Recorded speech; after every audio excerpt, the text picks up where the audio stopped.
Good morning, good afternoon, good evening. Welcome to Late Night Learning. I am your host, Dr. Anthony Palomba. Now, today we're going to be talking about qualitative research methods. This is an introduction into qualitative research methods. So, when we think of the phrase qualitative, we think of quality. And so, this is kind of an indication of basing research studies around word gathering. And so the idea is that we are listening to people, we are reading words, we are reading texts. So what that might mean is interviewing somebody about their coffee consumption. It could be holding a focus group session in which 6 people are around a table and talk about their experiences going to rock concerts or something like that. It could also be reading maybe season 1 through 5 of the TV show Friends, or The Office, or Modern Family, and looking for themes in the text, right? What are the themes of love and anger and humor in Friends? How does that compare to The Office? How does that compare to Modern Family? Blackish, any of the other TV shows that you may watch. And so this particular lecture is going to be covering different methods we have when we carry out qualitative research. Let's get started.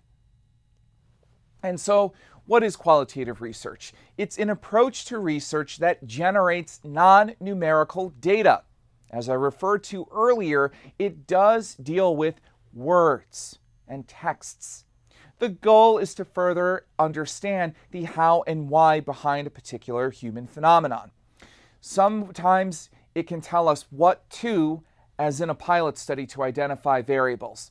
And so what that means is we may run a qualitative study in which we're trying to figure out what people like about driving a Toyota car or driving a Honda car. All the features that we may be really excited for. Leather seats, heated seats, fun dashboards by which we can play music from and satellite music and all of these other things. We may say to ourselves, hey, wait a minute. If we do a study around this, we can get a better sense of what people like. Let's say that we're releasing the new Toyota XXL, right? Big heavy-duty SUV. It's never been seen before. There's a full 40-inch TV screen in it, and maybe there are headphones that can be plugged in at each seat in the car. So these are really new features that really haven't been tested before. I don't know what to do further on from it because really I don't know how the public is going to engage and accept these new features that have never been seen in a car before. So qualitative research can serve as an exploratory study. An exploratory study is any kind of study in which we carry out under the guise that we really don't know much about the phenomenon in front of us. And for some researchers, it may not be understanding what a particular species of monkey does, or, in the wild, let's say. But for our purposes here, we may not be clear about how people may use these car features. So we run a focus group. We might do a few interviews to understand the how and why behind people driving this Toyota XXL and having a full widescreen TV and having headphones and other features in the car. And we might say to ourselves after looking at the results, oh, people really don't like the 40-screen TV. People may not like the headphones that are being plugged in. Interesting. So if we do another study, if we do another survey, or if we do an experiment in the future, we can use these results to help inform the way that we structure our survey or the way that we structure our experiment. And so these are some things to be mindful of as we move along with qualitative research. You really want to kind of sit back and say to yourself, why am I carrying this out? What do I hope to know? What happens if what I think I'm going to find out more doesn't happen? Is this still an opportunity to learn? And I think that mindset should always be right here. Keep this right here. Is there anything that I can still learn if it doesn't really go the way that I want to? This particular focus group, this particular interview, whatever it may be. Are there still opportunities to learn here? Let's look back at the slide. So when we're conducting qualitative research studies, it could very well surround talking to people to learn about something, or perhaps finding themes from a destination like Disneyland. And so if we think about carrying out some sort of qualitative research studies surrounding Disneyland, we might run focus groups in which we're talking to 5 or 7 people around the table, or we might be carrying out personal in-depth interviews in which we're really trying to get a rich sense of people's experiences at the park. What do you smell when you enter the park? What's the first thing that you hear? What do you run toward immediately when you're in the park? What characters are you looking forward to seeing? What are some things that you remember the last time that you went to Disneyland? What are some things you think it can improve upon? If we think about these particular questions, all of a sudden we're mapping out a consumer experience. And that's really what qualitative research affords us the opportunity to do, to be able to really do rich, strong, robust research studies surrounding a consumption experience, understanding the how and why behind a particular process. Let's move along. And so common qualitative research methods. There's a whole host here, and granted, we're going to be going through these in this lecture and subsequent lectures, but I do want to give you an overview of what we're talking about here. So some of the common qualitative methods include in-depth interviews. In-depth interviews are what they sound. It is this notion of being able to interview somebody in depth. It's usually one-on-one. It could be for 20 minutes, 30 minutes, could be for an hour, could be for 2 hours. And so what you're really trying to do here is get a sense of an individual's experience with something. 2, there's also the focus group method. The focus group method really considers how consumers in a group dynamic are able to discuss using a product or a service. So the focus group itself may surround fruit snacks consumption, or how people enjoy beer, or how people enjoy YouTube influencers. Whatever it may be, focus groups allow us to create a group dynamic. Group dynamic is exceptionally important here. It's this idea that we have people talking and having discussions. So if I have at a focus group table Samantha, Jacob, Jenna, Michael, and Thomas, as the moderator, I shouldn't have to say much. I really should be able to ask questions and to be able to incite and inspire conversation, to really spur really rich conversation. So that Samantha makes a comment about playing, let's say, Nintendo video games, and then Michael chimes in and says, yeah, I remember that from my youth. And all of a sudden, we have a really rich conversation going on among people. That really is the goal of focus group related research. We can move on then to ethnographies. Ethnographies are observation of people. It's the observation of people. And so an ethnography may be carried out in an airport, right? If Delta Airlines hired some ethnographers, they may sit around the airport taking notes. Where do people sit? Where do people go to eat? Is the traffic good in an airport? Are the lanes wide enough? Right? You can kind of get a sense of how airport traffic works if you literally sit there and take notes. And so ethnographies are very, very valuable in understanding how a process works by the researcher literally sitting in it. We then go to thematic analyses. Thematic analysis is what I was talking about earlier surrounding looking at fixed text. You might listen to 100 rap songs, or you might read 100 newspaper articles, or you may look at 100 photos. So typically in a thematic analysis, we might be reading texts from magazines, from newspapers, from TV scripts, from film scripts. We might be looking at photos, right? Could be 1,000 photos we look at from magazines or newspapers. Or we may be listening to all rap songs that were produced by Tupac or Biggie Smalls or Nas or anybody else, right? And from there, by looking at fixed media, which is critical when we're looking at thematic analyses, we might be looking at fixed photos, texts, we might be looking at tweets as well. All of these media are fixed, right? They don't change.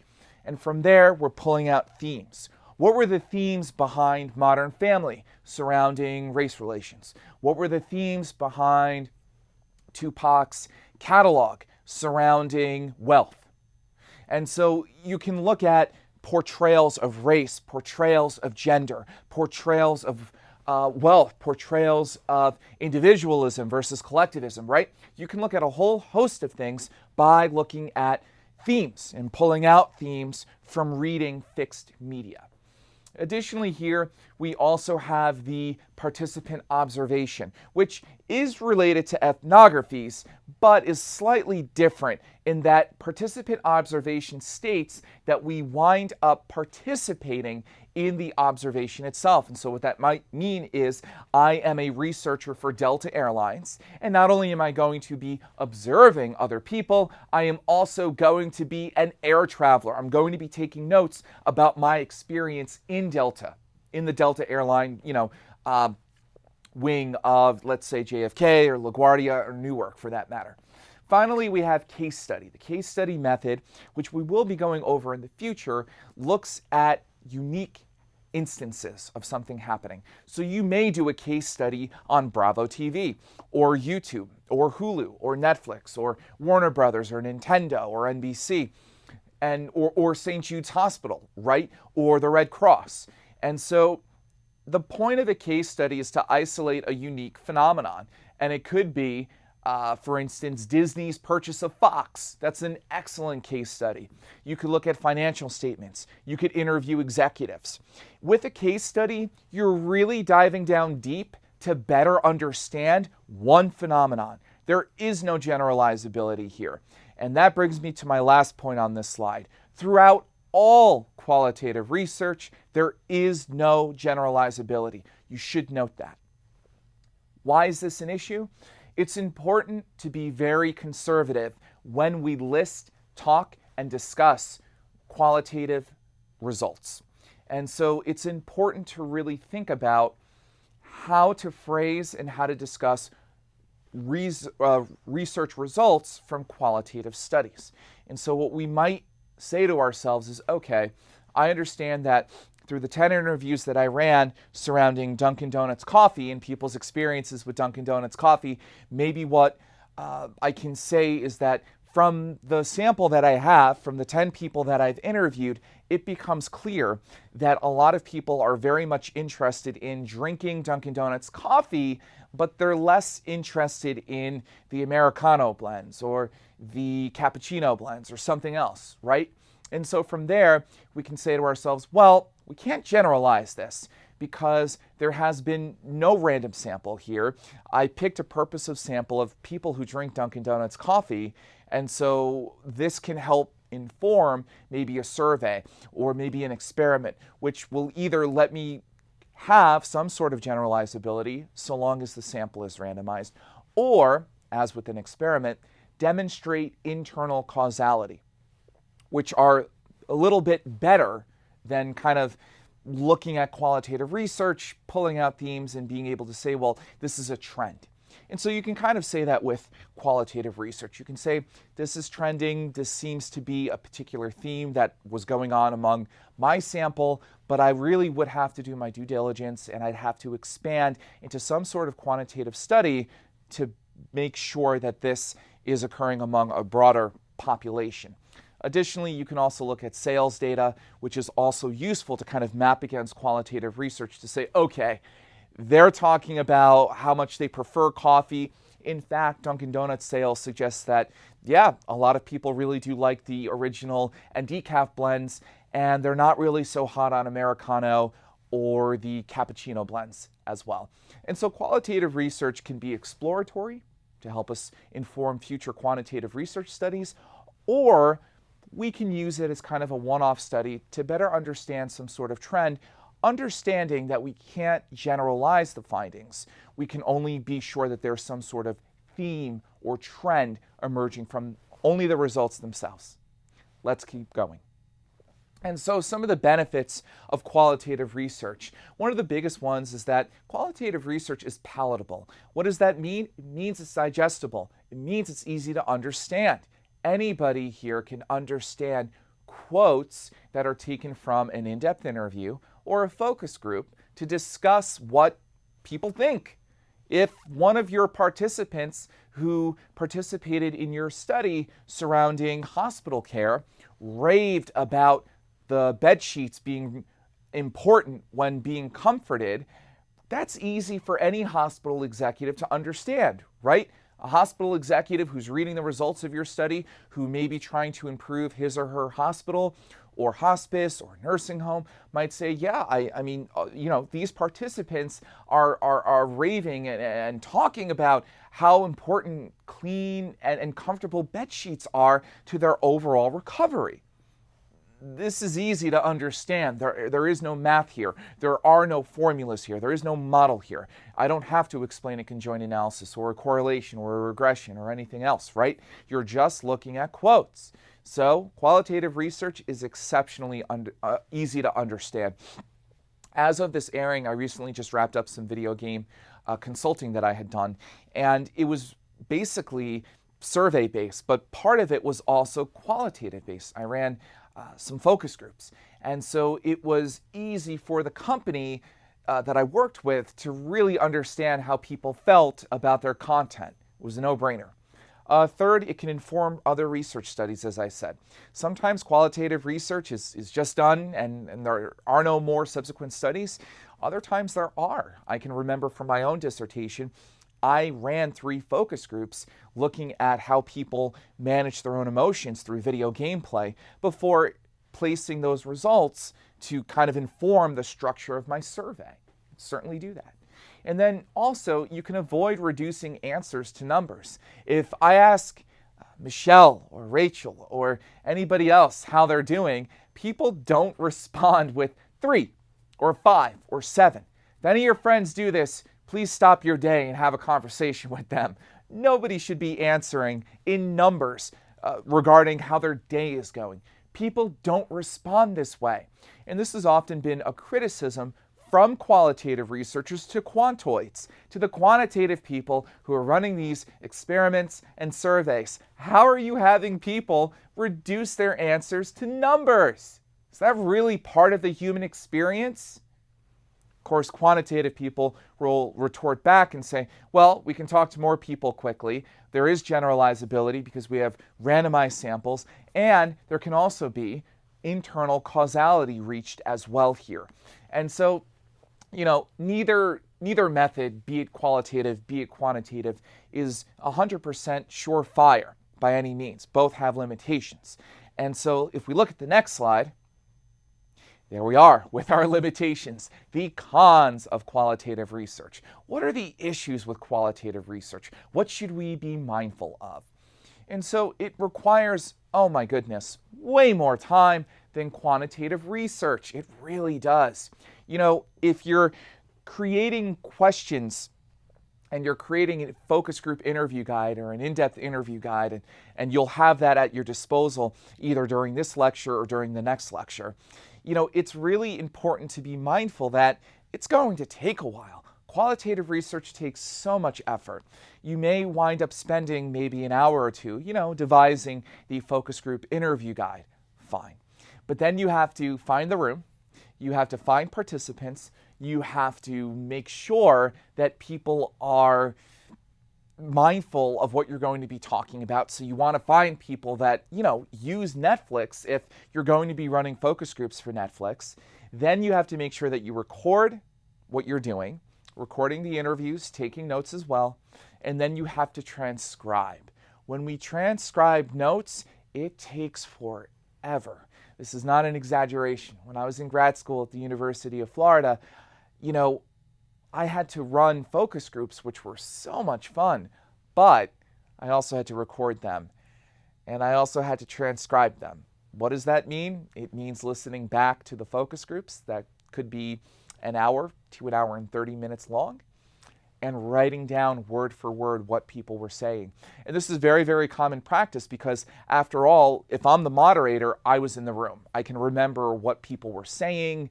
I can remember certain points that were made, really rich insights that I think my client will be interested in.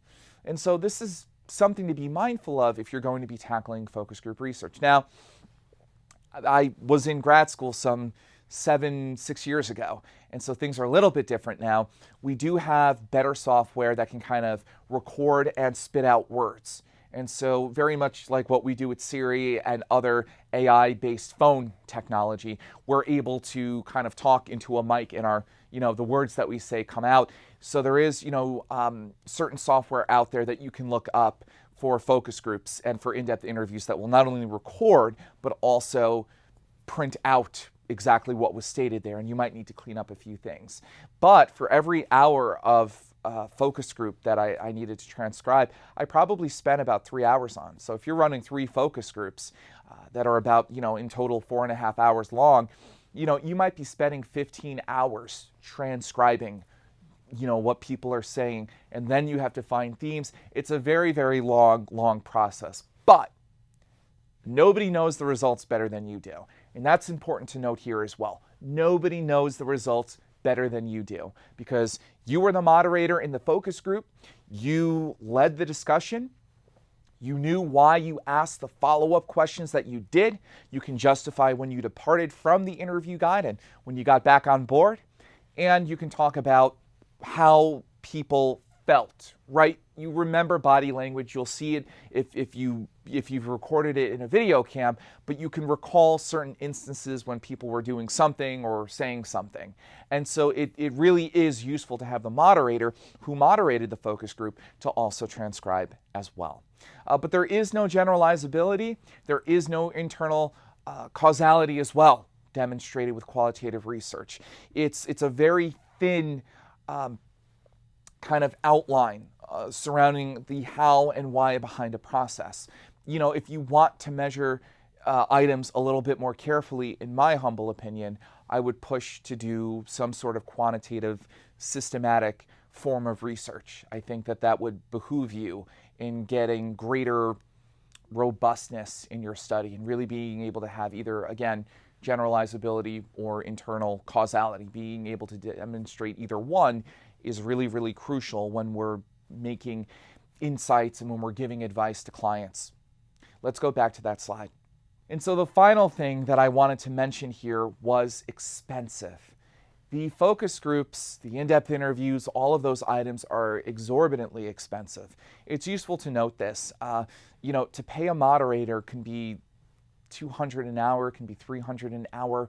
To rent a room for a few hours a day could be upwards of $1,000, $1,500. And you have to pay each participant. And I know as of this broadcast in New York City, it's not uncommon to be paid $100 or $150 per focus group session that you participate in. And so focus groups get very expensive very quickly, which isn't to say that surveys don't. But focus groups and in-depth interviews are not only expensive from a monetary perspective, but also from a time perspective. Again, it takes an exorbitant amount of time, resources, dedication, and focus to carry out successfully focus groups or in-depth interviews or anything like that. It's very draining.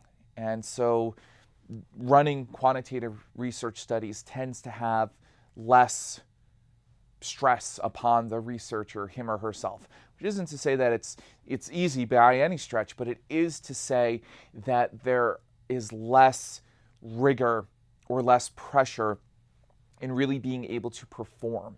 Especially when you're running focus groups, especially when you're running in-depth interviews, you're going to get tired. Maturation will set in for the researcher as well. So it's just important to be mindful of these things as we move along. And so if we look at elements and external factors here, weather is important to understand here when we're carrying out qualitative research. Was it sunny today? Was it great today? Are my participants going to be in a good mood or in a bad mood? I have to kind of anticipate this. History. Was Donald Trump elected yesterday? Well, that's really going to be important if I'm running a focus group surrounding politics and surrounding voting, right? So you want to think about the time of year, if any current events have been going on when you're doing qualitative research. Remember, your human participants are not fixed media, right? As humans, we're not static photos or video or anything else for that matter. We change our minds all the time, and we are susceptible to quite a few external factors. Additionally, you want to be mindful of temperature. Is the room hot? Is the room cold? You also want to think about time of day. Is it early in the morning? Are my participants going to be excited to be here? Maybe, maybe not. Additionally, you want to think about lighting. Is the lighting good in here? Is it not good in here? If I don't have good lighting, people might fall asleep. And so this is important to be mindful of. Sound. Can everyone hear me? That's important to have. You want to make sure that you have that when you're interviewing someone or running a focus group. Finally, I have personality, and I also have screening under it as well. Personality is a very, very big deal when we get into focus group and in-depth interviews, because personality can make or break your particular study. It's important to get a sense of personalities that will illuminate and support and energize and mobilize and galvanize your study. You don't want to have to force people to respond. You don't want to have to keep pulling on people to say something. Can you imagine how frustrating it would be if you had to do that? If you had to just, please, for the love of God, can you just say something, anything? You don't want to be dealing with that. And so it's important, if you can, to be able to screen people. And when I was running focus groups for Nielsen back in graduate school, we screened people. And some of the companies that I've worked with, I also know who run focus group studies, they screen people. You have to. You don't want to waste your time paying somebody to participate in your focus group and have them not be able to speak or talk or engage. Your in-depth interview or your focus group or your ethnography, they're really only as good as the participants you have. Remember, you're there as an instrument, as some sort of sensitive thermometer, kind of getting a sense of the temperature in the room among your participants. And so as best as you can, you want to have solid participants. Let's keep going. In-depth interviews. So in-depth interviews, as we've discussed earlier, are kind of these one-on-one sessions in which we're going to be talking to people about the how and why behind a process. We've seen this on 60 Minutes. We've seen this in newscasts. People are interviewed all the time. We really do value people's individual perspectives on something because an individual's perspective tends to be emotional. It tends to be reflected upon.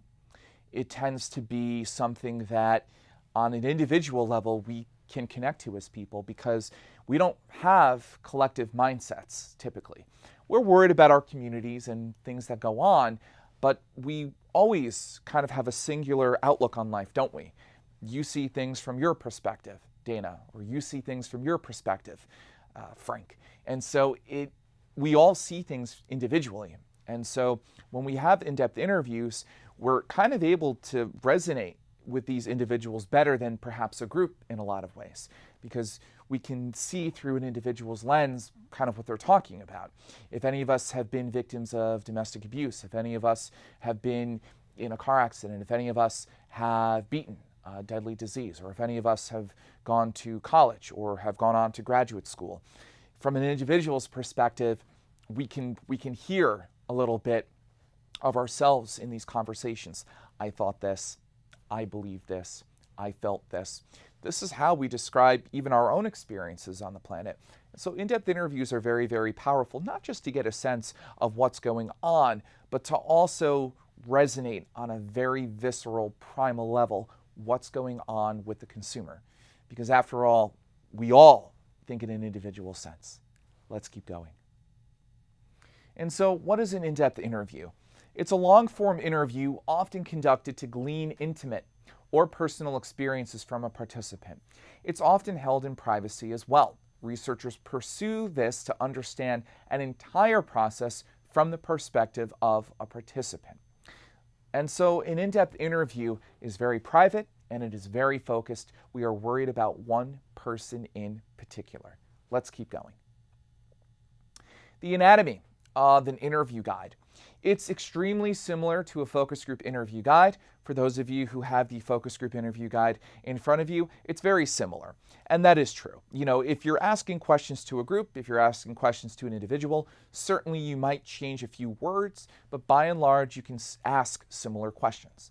The questions should explore the how and why behind a particular process. with more emphasis on how the participant perceives, engages, or experiences the topic at hand. If the session is video recorded, the researcher should consider whether or not there should be someone else in the room. It may intimidate the participant. If I'm talking about domestic violence, or if I'm talking about alcoholism, or if I'm talking about people, losing their virginity, these are all really sensitive topics. I don't know that I want to crowd the room with a cameraman or camerawoman. Maybe it really should just be me and the 4 people I'm having a focus group with.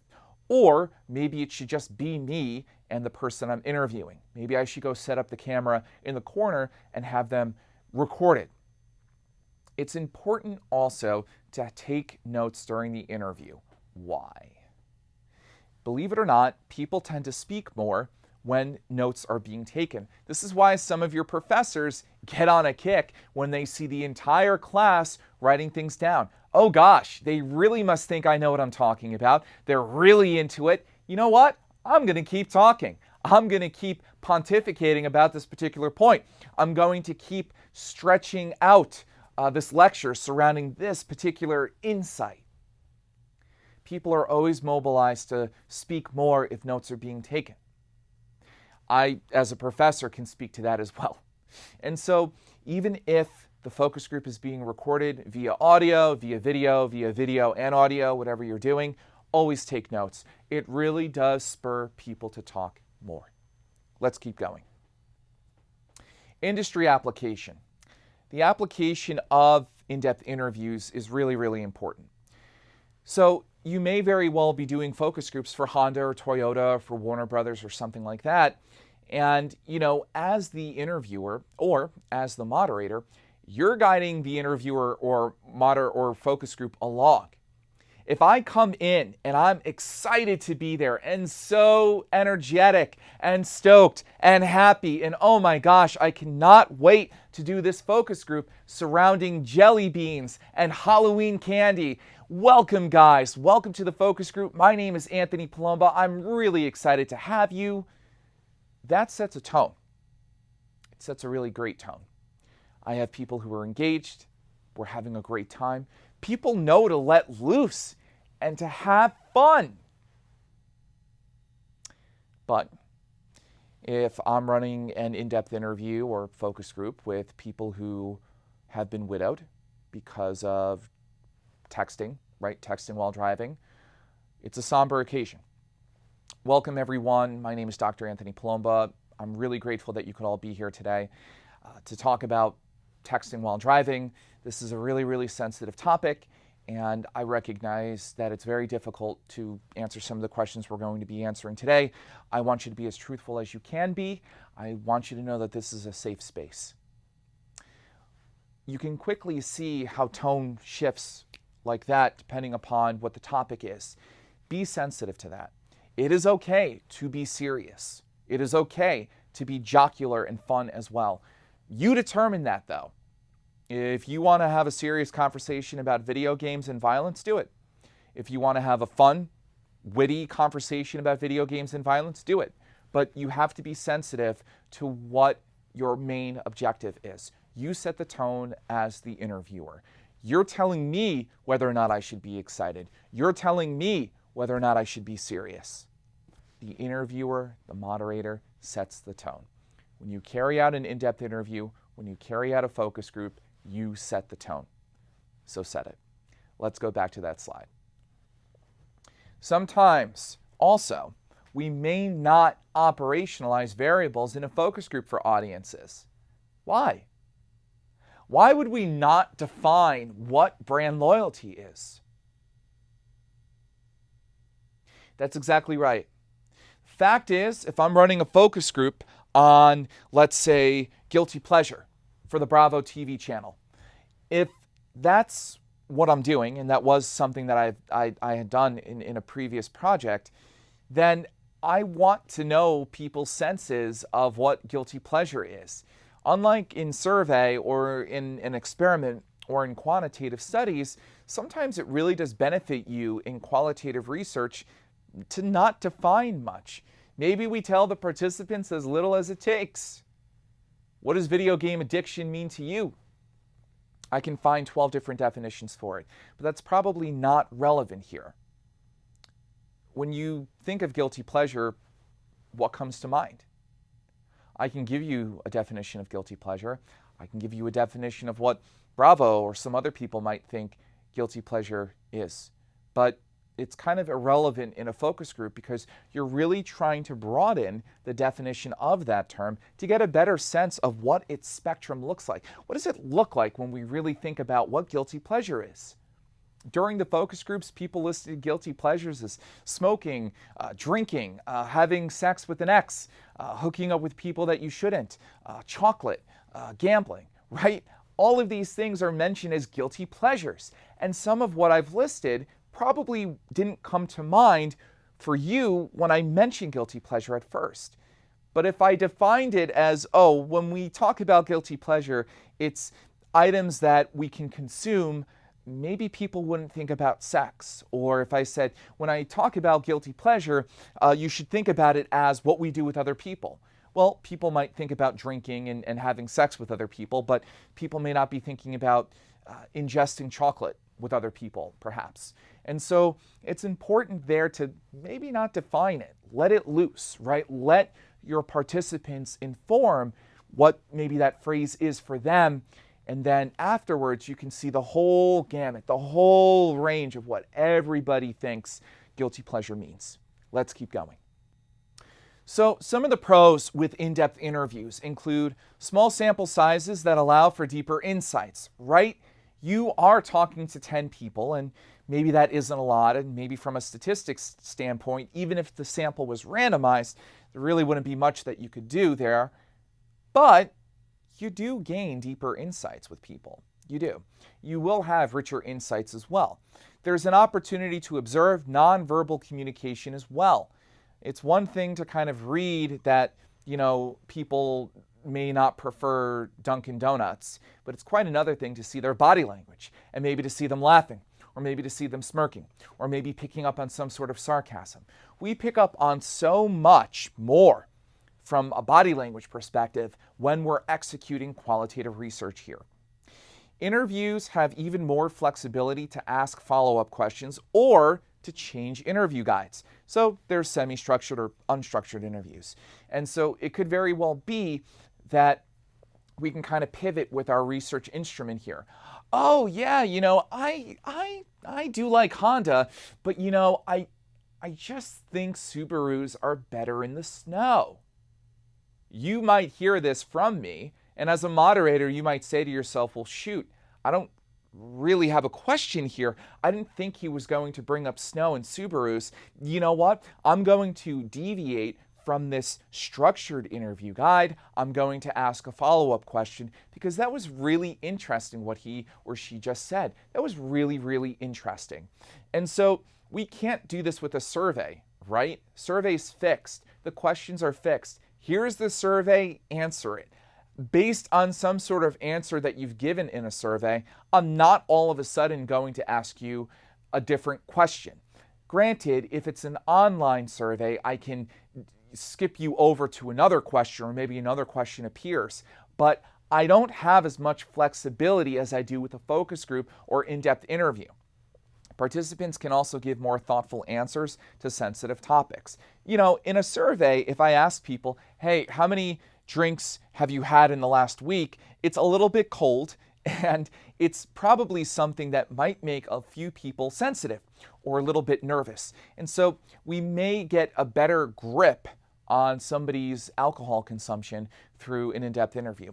Listen, we've all had a few too much at one point or another, and we understand that, alcohol consumption is a hallmark of really any night out or going to a party.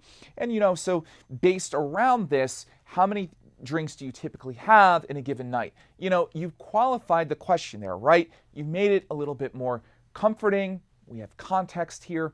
And so people are probably more inclined to open up to you. Finally, we have the ability to get detailed, open-ended answers in an interview. And so people can talk for as much as they want to talk. We can ask follow-up questions. We can continue to delve deeper and deeper and deeper. Let's keep going. Cons. It's not always sunny. And so with the cons here, there are some issues. As with most qualitative methods, generalizability is tough to achieve. As we know, with an in-depth interview, you're looking for a purposive sample, right? You're looking for a convenient sample, a purposive sample, a non-probabilistic sample. And so from that, then, you're not going to be able to achieve generalizability. You could randomly select participants to participate in your in-depth interview, and that would give you a certain level of generalizability. It's very difficult to achieve. Moderator may not ask questions in the same manner, so consistency is tough to maintain. That's true. The question may be, what comes to mind when you think of guilty pleasure? And I might ask that for one focus group, but in another focus group, I may just rephrase that question to, well, when you think of the phrase guilty pleasure, what comes to mind? Or when you're thinking of certain behaviors that may not be approved, such as guilty pleasures, what may come to mind? And I know that last question is awkward. It was meant to be that way. And so from those different kinds of iterations of the same question, I might get different responses. There is the possibility of having an interview bias. I may not be interested in guilty pleasures, or I may have guilty pleasures of my own, or I may be sensitive to people who have alcohol consumption as a guilty pleasure, right? That might impact the way that I ask questions, and it might impact the way that I engage with respondents. Additionally, there's also this issue of if respondents get a sense of the interviewer's objective, they may also respond differently. Oh, wait a minute. He's interested to know how much I drink. Well, I really don't want to go down this road because I'm sensitive. I'm going to tell him 2 drinks a week, or 1 drink a week. The focus group, the in-depth interview, whatever kind of qualitative research method you carry out, it is subject to different interpretations from researcher to researcher. There will be certain results, certain quotes that, stand out to you more than they stand out to somebody else. It's also really tough to schedule interviews with individual participants. People's schedules change all the time. Additionally, maturation may set in. Interviewees may become fatigued, bored, or tired. Think about how difficult it is to sit through an 1.5-hour lecture, or 3 hours. It's very difficult to do all of this because we get tired, we get bored, and we get fatigued. Even if it's a great lecture, over time, we're going to be exhausted. Let's move on. Finally, uses of in-depth interviews in industry. You can use in-depth interviews for personal or intimate relationships with products and services, such as hygiene habits. Do you use mouthwash? Do you floss? I hope yes for both. Or coffee consumption. You can also use this particular method when talking about some sort of difficult or private circumstance. Could be a cancer survivor, could be a survivor of a tragedy as well. Additionally, it's really, really useful to interview executives. This has been done time and time again in a lot of marketing and management studies. A lot of business journals will publish interviews and focus groups with executives to better understand the machinations of a particular company, what goes on behind the scenes. And finally, it allows you to gain a deeper insight as to an inexplicable phenomenon, something that we've never seen before. And that inexplicable phenomenon could be anything from Apex Legends to Fortnite to other things that are going on in society that we just can't quite get a handle on. And so in-depth interviews are very, very useful. It's a very, very good tool when we're trying to get a deeper sense of what's going on in a particular process. Well, that's all the time we have here on Late Night Learning. As always, keep laughing and keep learning.